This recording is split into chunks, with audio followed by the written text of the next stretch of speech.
Have you ever noticed that so much of our day, so much of our life, we're occupied by our thoughts, our feelings? They're running the show.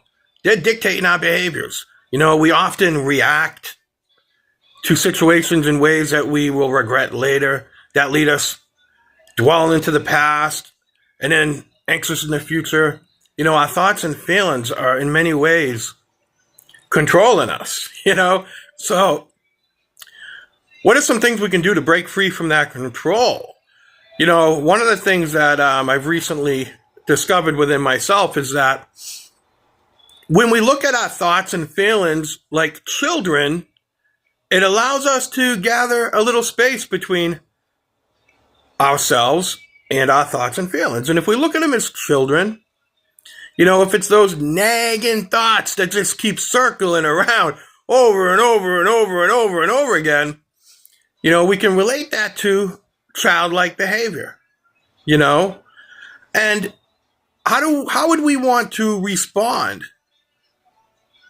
to these thoughts if we look at them kind of like children? Well, we can notice them, we can be aware of them, we can love them, and if we need be, we can ignore them. It really doesn't matter, because at the end of the day, our thoughts and feelings are what make us up, our emotions, but they are not who we truly are. Who we are is our wise mind, our spirit, our soul, however you want to label that. And we can become that conscious awareness and rise above to a higher state of consciousness, where we're up here, we're higher, our thoughts and feelings are down lower. We don't have to give them the attention that they constantly are seeking. Because they do not deserve the world from us.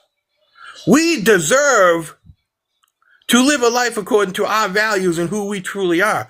And sometimes we need to find silence, room to breathe, so that we can see who we are. So next time you get stuck in your head and you don't know what to do,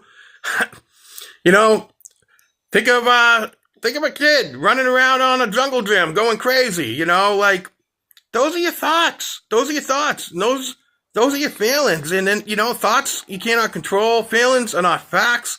They don't deserve the time and attention, especially the ones that are distressing you.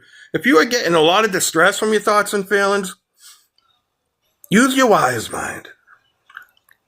Use your intuition. God bless. Have a good day.